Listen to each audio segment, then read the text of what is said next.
欢迎来到今天的深度评论，我们直接切入核心。2026年下半年即将到来，市场表面平静却暗流汹涌。过去几年，我们经历了疫情后的报复性反弹，也经历了联准会暴力升息的洗礼，但现在真正关键的转折点才正要浮现。有四大风险几乎同时进入爆发的临界点：关税、通膨、地缘政治与 AI 竞争。这四个词每一个单独拿出来都足以撼动全球市场，但可怕的是，它们现在彼此交织，互相强化，形成一个我们过去从未见过的复杂格局。今天这30分钟，我会带你一步步拆解，从现象到本质，从影响到应对。不是要告诉你哪只股票会涨，而是要把这张下半年投资地图上的暗礁与航道一笔一笔画清楚。先从关税说起，很多人以为关税只是贸易战的旧剧本。2026年的关税已经不是单纯的关税，它变成了一个多重目的的武器。第一层目的是财政，美国联邦赤字持续居高不下，国会山庄对直接加税寸步难让，但对进口商品加征关税却能绕过国内政治阻力。第二层目的是供应链重组，不管是美国还是欧洲，都在用关税逼迫企业将生产线移出单一集中地。这种做法短期内会带来成本暴涨，但长期来看，它正在把全球贸易从效率优先改写成安全优先。第三层目的是选举政治。2026年适逢多国重要选举，关税成为对内展示强硬姿态的表演工具。这种表演往往会选在最敏感的时间点突然升级，让市场根本来不及反应。现在的问题不在于关税会不会发生，而在于它会以什么节奏、多大规模打击到哪些产业。上半年我们已经看到美国对电动车供应链的新一轮限制，欧盟也针对数位服务开出关税清单，亚洲多国则用关税筑起农产品壁垒。这些政策单看好像各自为政，但它们叠加在一起的效果，就是让全球贸易成本在短短6个月内上升了8%到12%。这还只是开始，下半年随着各国预算案与选举时程逼近，关税很可能从定向打击变成地毯式覆盖。对企业来说，关税不再是偶发的风险，而是必须内建在成本结构里的常态变数。对投资人来说，关税会直接侵蚀那些依赖跨境供应链公司的毛利率，也会让运输、物流、原物料进口业者的现金流变得极不稳定。但关税只是第一块骨牌，当关税推升进口成本，接下来必然登场的就是通膨。这里的通膨不是2021到2023年那种供应链断裂造成的短期飙升，而是结构性通膨的再次苏醒。为什么说是结构性？因为三大力量正在同时推高物价。第一是劳动力市场的僵固性，疫情后发达国家的劳动参与率始终没有回到原本的趋势线，尤其在高龄化加速的国家，劳动供给变得非常紧俏，工资上涨的压力从服务业蔓延到制造业，而工资是价格中最具粘性的部分，一旦涨上去就几乎不会回头。第二是能源转型的真实成本开始浮现。过去几年各国大力推动绿色能源，但基础建设的更新速度远跟不上需求，加上极端天气频繁冲击传统能源设施，导致能源价格的波动区间比以前更高，而且每一次波动的低点都在逐步垫高。第三就是前面提到的关税，关税直接加在进口商品上，最终买单的是终端消费者。当关税范围扩大，消费者物价指数里的可贸易品项目就会同步上扬。更麻烦的是，这三股力量不是在各自发挥，而是相互增强。劳动成本上升，让企业更有理由把关税成本转嫁给消费者；能源价格波动又让运输与生产成本居高不下。关税则进一步切断了过去用廉价进口商品压低物价的后路。到了2026年下半年，通膨很可能不再只是每个月公布的数据，而会变成一个持续侵蚀实质购买力的背景噪音。对投资人来说，通膨最大的杀伤力在于它会扭曲所有资产的定价基准，股票的本益比需要重新校准，债券的实质收益率变成负数，房地产的持有成本随着利率预期一起震荡。更关键的是，市场对通膨的预期本身就会变成自我实现的预言。当大家认定物价会持续上涨，就会提前囤货，要求加薪拉高售价。这一切又反过来让央行更难采取宽松政策。我们接下来就要面对一个非常诡异的局面，经济成长可能放缓，但通膨却依然顽固地卡在3%到4%之间，这在过去被称为停滞性通膨的阴影，而它正在从教科书走进现实。第三个风险是地缘政治。如果说关税与通膨是经济层面的风暴，那地缘政治就是那个随时可能引爆的火药库。2026年下半年的地缘政治有一个鲜明特征，它不再是单一区域的冲突，而是多条战线同时升温。中东的能源运输路线持续面临干扰，红海与荷姆兹海来的紧张局势直接威胁全球液化天然气与原油的流动。任何一次擦枪走火都可能让油价在短时间内跳涨$20以上。东欧的冲突虽然已经进入僵持阶段，但制裁与反制裁的螺旋仍在继续。能源、粮食、化肥的供应链依然处于高度不稳定状态，更棘手的是亚洲。南海与台海的军事活动频率明显上升，周边国家被迫在安全与经济之间做出选择，而这种选择往往会导致供应链的突然中断。地缘政治风险最让市场头痛的地方不在于冲突本身，而在于它无法被量化，也无法被对冲。你可以用期货避开油价波动，但你无法预测一条重要海来何时会被封锁，你无法预测某个关键矿产的出口国何时会突然实施禁运。当这种不确定性成为常态，企业的投资决策就会全面转向保守，资本支出被推迟，库存水位被拉高，现金被大量保留在资产负债表上。这些微观层面的谨慎行为汇聚起来，就是宏观层面的成长动能减弱。而市场最怕的不是坏消息，而是无法评估的风险。地缘政治正是这种风险的典型代表。第四个风险听起来跟前三个不太一样，但它的影响力可能比前三者加起来都更持久，那就是 AI 竞争。2026年的 AI 竞争已经不是谁先做出大模型的问题，而是谁能率先把 AI 真正嵌入到国家基础建设与产业核心。这场竞争有3个层面值得关注。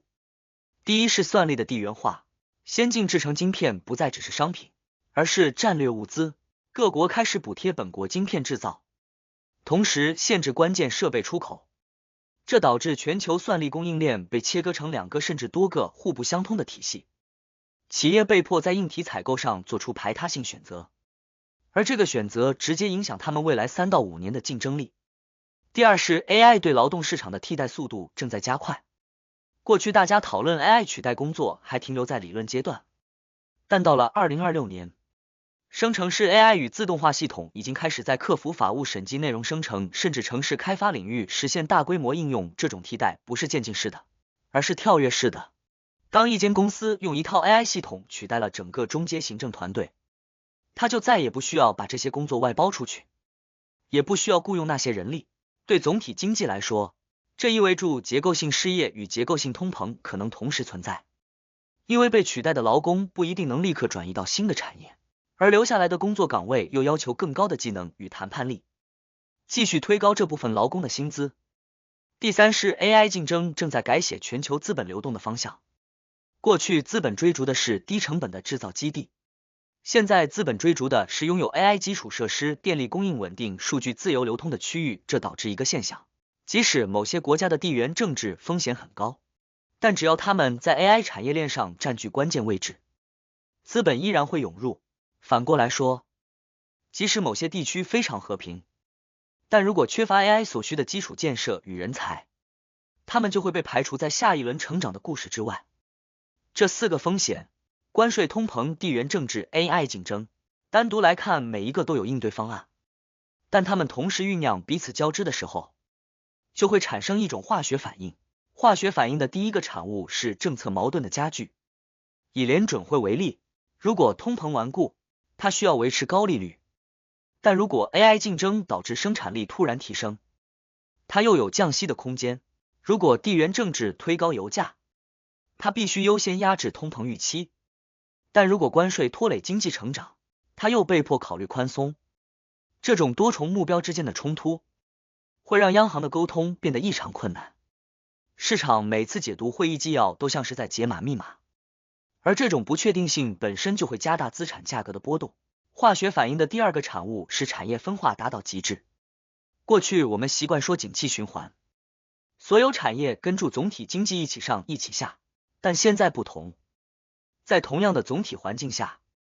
有些产业因为 AI 而获得爆炸性成长，有些产业因为关税而失去竞争力，有些产业因为地缘政治而享受转单红利，有些产业则因为通膨而被压缩利润。这种分化反映在股市上，就是少数几档全指股撑起大盘，而大多数中小型股表现平平甚至下跌。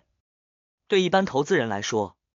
这种结构比单纯的空头或多头更难操作，因为你无法简单的买进指数就安心睡觉。化学反应的第三个产物是全球资本的再定价，资金正在重新评估每一个国家、每一个产业，甚至每一家公司的风险溢价。过去被视为安全资产的东西，现在可能因为地缘政治而变得脆弱；过去被视为高风险的东西，现在可能因为掌握 AI 关键技术而获得超额报酬。这种再定价的过程不会是线性的，它会伴随着剧烈的资金流动与汇率波动，而每一次剧烈波动都是财富重新分配的时刻。我们现在站在2026年7月的门槛上，回头看过去10年的投资逻辑，很多都已经不再适用。长期持有分散投资、定期定额，这些经典策略本身没有错，但它们的前提是市场结构相对稳定，风险因子相对独立，而现在4大风险同时酝酿，它们之间的交互作用远比单一风险来得复杂。接下来我要进入评价与评论的部分。我们从一个问题开始，面对这样的格局，主流的投资建议出了什么问题？过去半年，我看了几十份来自各大金融机构的下半年展望，几乎每一份都会提到多元化配置、分批布局、长期投资，这些话没有错，但它们隐含了一个危险的假设，就是未来的市场波动会跟过去一样可以被时间熨平，但4大风险交织的格局意味着波动不再是随机的杂讯，而是结构性的重组。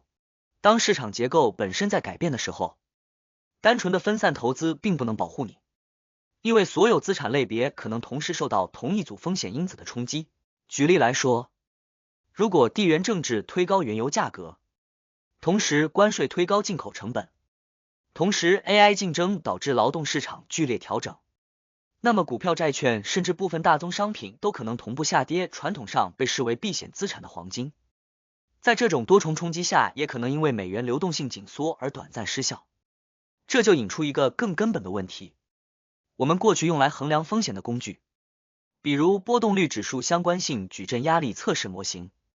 它们的设计前提是历史会重演，但如果4大风险的组合是前所未见的，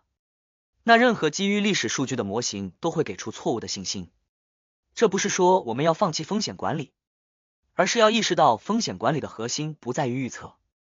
而在于保持足够的弹性。接下来的半年，弹性比预测重要，流动性比收益率重要，选择权比持有重要。这个观点会贯穿我们接下来的评论。现在让我们把镜头拉近，看看这4大风险如何具体重塑几个关键领域的投资格局。第一个领域是科技股。科技股在过去几年一直是市场的领头羊，但2026年下半年的科技股面临一个前所未有的矛盾。一方面 AI 竞争带来巨大的成长想象，另一方面关税与地缘政治正在切割全球科技供应链，这导致科技股内部的分化变得极端。掌握先进制程、拥有自有算力，能够在不同市场之间灵活调配产能的公司，他们的护城河不但没有变浅，反而因为进入门槛拉高而变得更深。反过来说，那些依赖单一市场、单一供应商或者产品容易被关税直接打击的公司，他们面临的不是景气循环的谷底，而是商业模式的根本性质疑。这种分化在估值上已经有所反应，但远未结束，因为 AI 竞争的本质是赢家通吃，而关税与地缘政治又加速了供应链的集中化，结果就是少数几家巨头吃掉了整个产业大部分的资本与注意力。第二个领域是金融业。金融业向来被认为是利率的受惠者，但这次的情况不同。如果通膨顽固迫使利率维持在高档，银行的净利差确实会扩大，但同时高利率也会压缩企业的再融资能力，导致坏账风险上升。再加上地缘政治可能引发的贸易中断，那些对跨境贸易融资保险较高的金融机构会面临双重压力。更关键的是 ，AI 竞争正在颠覆金融业的传统护城河，自动化风控、智能投顾、区块链清算，这些技术让新的参与者可以用极低的边际成本抢占传统银行的业务，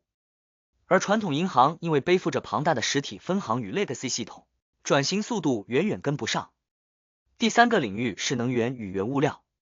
这是一个非常微妙的板块，地缘政治直接推高原油与天然气的风险溢价。理论上，这对能源生产商是利多，但同时，绿色能源转型的长期趋势又让资本市场对化石燃料的估值给予越来越高的折价。这种短期利多与长期折价之间的拉扯，造成能源股的波动远大于油价本身的波动。在原物料方面 ，AI 竞争带来了新的需求，比如铜、锂、钴、稀土，这些是算力基础设施与电动车的核心原料。但同时，关税与地缘政治又可能切断这些原料的供应链，导致价格暴涨暴跌。对于原物料投资来说，单纯压住价格方向已经不够，必须同时考虑供应链的物理安全。第四个领域是房地产，房地产在过去被视为抗通膨的硬资产，但在2026年的环境下，这个属性正在被挑战。如果通膨来自工资上涨与关税，那商用不动产的营运成本会大幅上升。而如果 AI 导致远距工作变成永久性结构，那办公大楼的空置率就很难回到疫情前的水准。住宅市场同样面临矛盾，一方面高房价与高利率让首次购屋者望而却步，另一方面营建成本因为关税与劳动短缺而不断攀升，建商宁可惜售也不愿意降价，结果就是成交量萎缩，但价格僵持。这种流动性枯竭的状态，对房地产投资信托的投资人来说，比价格下跌更令人担忧。因为当你无法变现的时候，账面上的未实现损失就变成了实际的流动性风险。评论到这里，我想花一点时间谈谈这些分析背后的一个核心观点，也是我认为很多市场评论没有触及到的设计层面，那就是当前全球经济治理架构正在经历一场无声的解体与重组。过去30年，我们熟悉的全球化秩序是以世界贸易组织、国际货币基金组织以及各国央行的政策协调为支柱，但2026年这个架构已经出现了明显的功能失调。世界贸易组织的争端解决机制形同虚设，各国绕过多边框架直接采取单边关税，国际货币基金组织的资源与授权不足以应对同时爆发的多重金融压力，而各国央行在通膨成长、金融稳定之间各自为政，协调几乎不存在。这种治理真空的状态，让四大风险得以自由发展，彼此增强。因为没有足够强大的国际机制来缓冲关税冲突，没有足够有效的协调来稳定能源市场，没有足够前瞻的监管来引导 AI 竞争的方向，所以我们看到的不是风险被管理，而是风险在累积。这对投资人意味着什么？意味着我们不能再假设有任何一个权威机构会在危机时刻站出来稳定市场。2008年的联准会、2020年的全球央行联合行动那样的场景，在当前的治理结构下变得越来越难复制，不是因为决策者没有意愿，而是因为政策工具已经被过度使用，政策空间被通膨与债务双重挤压，再加上政治极化，让任何跨国协调都寸步难行。在这样的背景下，投资决策必须建立在一个前提上，就是没有人会来救你，你必须自己设计具有反脆弱性的投资组合。所谓反脆弱性，不是指经得起波动，而是指能在混乱中获益。具体来说，有3个层面。第一是结构上的不对称，让潜在获利远大于潜在损失，比如用选择权代替直接持有现货，在波动率被低估的时候买入跨市策略。第二是时间上的灵活性，确保自己不需要在某个特定时间点被迫卖出资产，这意味着要严格控制杠杆，保持充足的现金缓冲，并且避免把资金锁定在流动性差的标的上。第三是认知上的独立性，不被市场共识绑架。当4大风险同时酝酿的时候，市场共识往往是最危险的东西，因为它会让你在风险来临时跟所有人挤在同一个出口。接下来是彩蛋环节，我想分享一个比较少被讨论但越来越关键的变数，那就是电力基础设施。AI 竞争的核心是算力，而算力的物理基础就是电力。一间大型资料中心的用电量相当于一座小型城市。当多家科技巨头同时扩建资料中心，他们对电网的压力是巨大的。而2026年刚好碰上许多发达国家的电网设备进入汰换周期，极端天气又频繁造成停电，结果就是电力供应成为 AI 竞争的真正瓶颈。这个瓶颈带来几个有趣的投资线索。第一个是电网设备更新相关的产业，从变压器到智慧电表，从储能系统到配电自动化，这些过去被认为成熟甚至乏味的领域，突然获得了战略性的成长动能。第二个是区域套利，不同地区的电力成本与稳定度差异极大，那些能够提供稳定低成本且具备绿能属性的地区会吸引到最多的资料中心投资，进而带动当地房地产基础建设与服务业的连锁效应。第三个是备用电源与分散式发电，当电网的可靠性受到质疑，企业会开始自建备用电源，从天然气发电机到燃料电池，从屋顶太阳能到微电网，